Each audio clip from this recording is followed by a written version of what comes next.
So when I was growing up, I was always a simpleton at heart. I wanted to keep things simple. Why? Because I was not very, what they call, intelligent. I was simple. I did not really do well at school. And my simple methodologies or view of the world did not work very well at home either. Being part of a highly intelligent family doesn't help you. Being part of a highly intelligent family in a highly intelligent neighborhood doesn't help you. Being part of all of that in a highly intelligent country doesn't help you at all. So here I was in my simple world. So what did I do? I think I'm a born psychologist. So what did I do? I said to myself, I might not be highly intelligent, but I'm a genius. Because geniuses are unconventional, and my idiosyncrasies and dogmatism right now could be guiding principles later on for people when I do something of note. And I also believed so I said, okay, forget the brain bit, work on the brawn bit. But then God laughs at the man who makes plans. So brawn wasn't there. But I still applied for the defense forces. I said, okay, if I get in there, the school is cut short, and I will be doing a lot of physical activity, which will be great, which I really am suited to. So I applied and I got rejected. Now, how did that happen is another story. We'll leave it for another time. So I did the next best thing. I did hotel school. And it was great. Because if not brawn for brains, beauty for brains, yes. I thank my mother for giving me the beauty genes. So that worked. Hotels were brilliant for me. I was determined to work really, really hard. And I was determined to do whatever it takes. So I joined a hotel group which had this motto, philosophy, whatever you'd like to call it, of don't say no to guests. I said to myself, I will not say no to anyone. Employees, guests, peers, my reporting manager, everyone. I will be the yes man. So I was saying yes to everything. And I became really popular because I was doing everyone else's work as well. But I became popular. I started doing really well. I was really the most popular hotelier around. But in a few years, it started getting to me. I didn't want to say yes anymore, but it had become a habit. I would say yes. And then a great thing happened. I took up this job in London. And on day one, it was a restaurant group. On day one, the owner, who's now also my mentor, told me, Prashant, it is okay to say no. No is an acceptable answer. In hindsight, I wonder, why did he say that to me? Does he say it to everyone? Did he know that I've come from this hotel group and that is the motto or philosophy? Or did my reputation precede me? I don't know.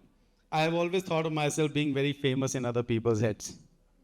But anyways, when he said no is an acceptable answer, to that also I said yes, sir. Habit, you see. Anyways, London is the most competitive restaurant market there is in the world. At least it was while I was there. Now that I'm in India, I think India is becoming more competitive. I'm the difference. But anyways, so London is the most competitive restaurant market, and I was determined yet again to make my mark. I would do whatever it takes to make every guest coming in there to have an experience of his lifetime. Moments of truth galore, no moments of misery. And slowly over the years, I started becoming popular. And then I was called a prodigy by 3 very, very respected brains in the business. And when I heard the word prodigy, I said, I finally arrived. That silent, simpleton boy has now grown into his calling. So prodigy. I started behaving like a prodigy, at least what my perception of prodigy was. I was buying the most expensive pinstripe banker suits, dressing up in those suits, wearing expensive shoes, wearing the best of ties, etc. My wife did not approve of it. She was actually a banker. Sometimes I would not get off at the whenever I was traveling by train, people would wonder why did he not get off at Liverpool Street, which is the Wall Street of London. Sometimes I would approach a guest table and they would stand up to shake my hand, wondering who is he? Is he a banker? And then I would take out my order taking pad and take their order. It was funny, but it was amazing. I was really riding the wave. I was enjoying myself. In that euphoria, I decided and I enrolled myself into an MBA, a top flight MBA. And not only that, I also got myself a scholarship. Now, how I did that, the MBA, how I managed the scholarship, as I told you, I was not very good at school. Another story we'll leave for another day. So, the MBA was again my next calling. I decided, I came back to academia with a vengeance. I said, I will make the most of it. As a child, I would not even read a storybook. Here I was reading all the core readings, the supplementary readings, the study guides, any book recommended.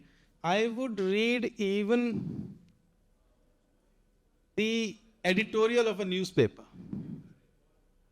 I was reading as if I was J.K. Rowling's copywriter.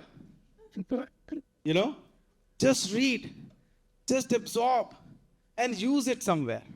I was so taken by referencing that I wanted to write my own Harvard or Prashant referencing system, which was don't reference, it's okay. Someone said it, it's okay. There is nothing new in the world anymore. If you don't believe me, just Google it. So I was like, it's okay. You only live once. You got what you wrote about. Let others enjoy it. So anyways, that went on. And, let alone giving me a scholarship, if they would have realized how much value I took out of that MBA, they would have charged me double. It was not about ranking. If it was about ranking as opposed to grading, I think I would have topped by a mile. I was so into that MBA. Towards the end of it, I decided, okay, it's time to go back to India. Why I wanted to come back to India? A lot of people would ask me, why are you wanted to, uproot yourself and go back? And I used to tell them, because I think India is on the cusp of development and India needs me. I mean, you talk about confidence. This is a very small circle. My confidence was like way beyond.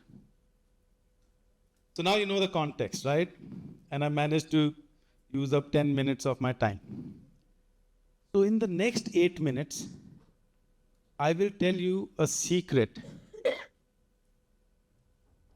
about what will change your life. So I came back to India and I started a restaurant called Ishaara. My name is Prashant Issar. People think Issar Ishaara. It's nothing to do with that. So I started a restaurant called Ishaara. And thanks to my partners, Bellona Hospitality, it is now growing into a group. We have 8 Ishaaras across the country. It's called Ishaara because we use sign language, because we employ people with hearing and speech impairment as staff. Some of them have grown to become managers also now. Now, we've been through thick and thin, a lot of challenges, especially, of course, the pandemic. We survived it together.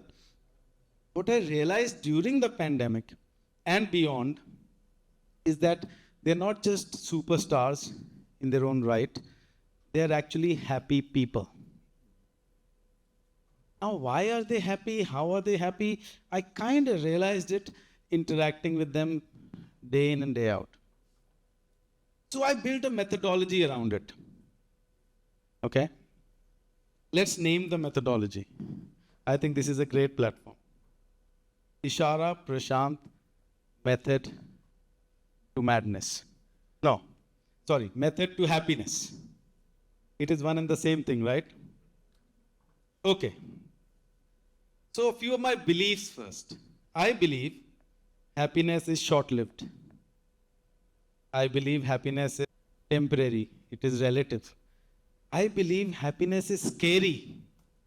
Because when you're happy, you're wondering there is some challenge lurking in the shadows around the corner. I believe happiness is cautious. Because you're worried, right? You're cautious. Oh my God, I hope I stay happy for a little more time. So with all of this there, what is happiness? I mean, it's such a simple word, and simple words we don't dive into. But sometimes people think I really don't have too much time, but I have a lot of time because I think. So I thought, so what is happiness? And I would have read in one of the supplementary readings. So if you want about referencing, then there is no plagiarism here. I don't know which one. Okay? But I would have read it. Happiness is being comfortable with challenges on a day-to-day basis. Yep. Okay? Let me elaborate on that. Supposing today, see, each one of us is fighting a battle the other one knows nothing about, right? Supposing today, you have 10 issues going on in your life. A few challenges, a few pain points, some problems, and you're dealing with them in your particular way. Some of them you've resigned to, some of them you've accepted, some of them you've turned around, etc. And you're going through life because you know you only live once, this is life, life is full of problems, challenges, you have to overcome them, etc., etc., etc. Now, the next day, a huge challenge appears out of nowhere. It just takes you by surprise. And you're like, my God, why did this happen? And why me? Why? All of a sudden, I didn't even think this would happen. I was well prepared. I just about sorted a few of my problems and this one comes up. I was so happy yesterday. Okay. Were you? Or you've gotten used to being happy in hindsight. I mean, imagine being happy in hindsight. It's almost like an oxymoron. Being happy in hindsight is being sad today. You were not happy yesterday because you're wondering what will happen tomorrow. And by Murphy's law, it will happen. Now, if you're comfortable with challenges in day-to-day life, you're comfortable. You're comfortable with the challenge that will spring itself up. You're comfortable. You're not worried about it. So those temporary, short-lived happiness moments will iterate themselves. And you will be happier through the day today, through the day tomorrow, through the day the next day, and so on and so forth. So you are happy. That is my methodology. Now, it is a mindset change that I am trying to put forth to you. Now, I read somewhere again that it takes 23 times or 21 times, something like that. I'm not good with numbers. It takes something around that to change a habit. Now, again, I don't know how true that is. But for the sake of this talk and my methodology, just accept it. So you'll have to practice at it. Be happy for the next 23 days. Okay, let's take the bigger number. Be happy for the next 23 days, it will become a habit. It will be difficult. And if you really find it difficult, find the nearest Phoenix Mall to you. Go there, there'll be a restaurant which practices inclusion on various levels. Inclusion of humans, inclusion of ambition, inclusion of aspiration, inclusion of expression. Okay? They also include, along with Taxes, they include happiness. If you're okay with happiness, taxes will not bother you. Thank you very much.